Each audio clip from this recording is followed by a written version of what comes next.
আপনি আমাকে আসতে বলতে বলছেন, কিন্তু কেমনে আমি আসতে নেব? আমি আল্লাহর নাম যত জোরে নেই, ওদের শাস্তির কথা ভুইলা আমি আরো মজা পাইয়া যাই, আরো আরাম পাই। সুবহানাল্লাহ। হযরতে বেলাল রাদিয়াল্লাহু তাআলা আনহুকে এত কষ্ট দেওয়া দিবেন, তারপরও কিন্তু হযরতে বেলাল এই কালেমা ছাড়ে নাই, আল্লাহর নাম ছাড়ে নাই। আল্লাহর নামের মধ্যে এত মজা, এত মজা, এত মধুর। যারাই মাওলার জিকির করে তারাই কিন্তু বুঝতে পারবে মাওলার নাম ডাক দিলে কত মজা। আল্লাহর নামের মধ্যে এত মজা রে বাবা। তোমার আমার সকাল সন্ধ্যা জিকির নাই, নামাজ নাই, তুমি আর আমি কিভাবে বুঝবো আমার মাওলার নামের মধ্যে এত মজা, এত মধু?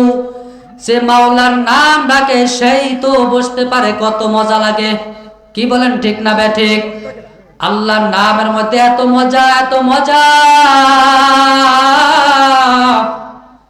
যেই বান্দা বান্দি মাওলার জিকির করবে সেই তো বুঝতে পারে মাওলার জিকিরের মধ্যে কত মজা আছে।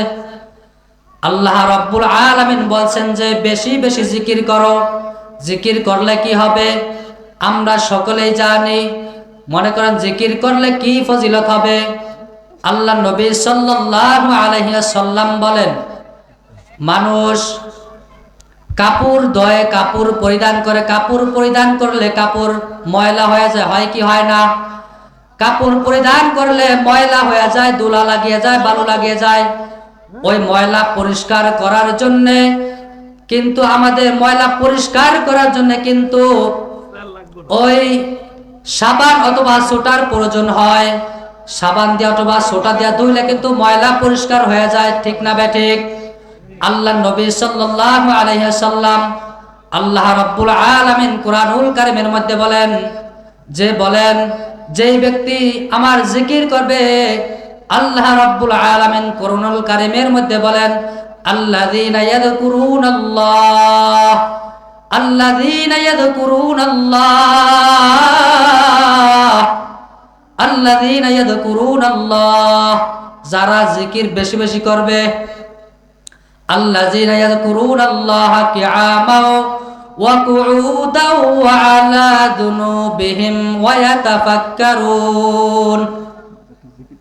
ইয়াতাফাক্কারুনা ফি খালকিস সামাওয়াতি ওয়াল আরদ রাব্বানা মা খালাকতা হাযা বাতিলান সুবহানাকা ফাকিনা আযাবান নার।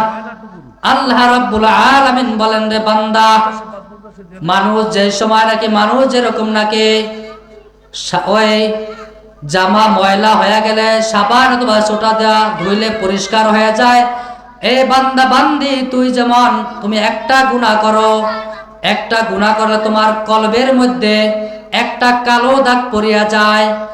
এই মানুষের বুকের মধ্যে একটা গোস্তের টুকরা আছে। কি আছে জোরে বলেন? গোস্তের টুকরা। ওই গোস্তের টুকরোটার আরবিতে নাম হইল কলব। আরবিতে নাম হইল কি? কলব। ওই কলবটা কিন্তু সাদা আয়নার মতন পরিষ্কার ছিল যে সময় আমাদেরকে বানাইছে। দুনিয়ার মধ্যে আসার পরে গুনাহ করতে করতে আমাদের ওই ময়লা, ওই কি কয় সাদা ওই গোস্তের টুকরাটা গুনাহ করতে করতে কালা দাগ পড়িয়া গেছে। বান্দা বান্দি যে সময় একটা গুনাহ করে একটা কালো দাগ পড়িয়া যায়, দুইটা গুনাহ করলে দুইটা কালো দাগ পড়িয়া যায়, তিনটা গুনাহ করলে তিনটা কালো দাগ পড়িয়া যায়, চারটা গুনাহ করলে চারটা দাগ পড়িয়া যায়। এরকম নাকি বান্দা বান্দি যে সময় যত কোটা গুনাহ করে অত কোটা কালো দাগ পড়িয়া যায়। আল্লাহ রাব্বুল আলামিন বলেন, এ বান্দা বান্দি গুনাহ করছো ঠিক আছে, কালো দাগ পড়িয়া ফেলাইছো। ওই কালো দাগ যদি উঠাইতে চাও, ওই ময়লা দাগ যদি তুমি উঠাইতে চাও, তাহলে বেশি বেশি প্রকারে আমার মাওলার জিকির করতে হবে। কি করতে হবে বাবা? জিকির করতে হবে। আল্লাহ রাব্বুল আলামিন বলেন, আল্লাযীনা ইয়াযকুরুনাল্লাহ, আল্লাযীনা ইয়াযকুরুনাল্লাহা কিয়ামা ওয়া কুউদান ওয়া আলা যুনুবিহিম ওয়া ইয়াতাফাক্কারুনা ফি খালকিস সামাওয়াতি ওয়াল আরদ রাব্বানা মা খালাকতা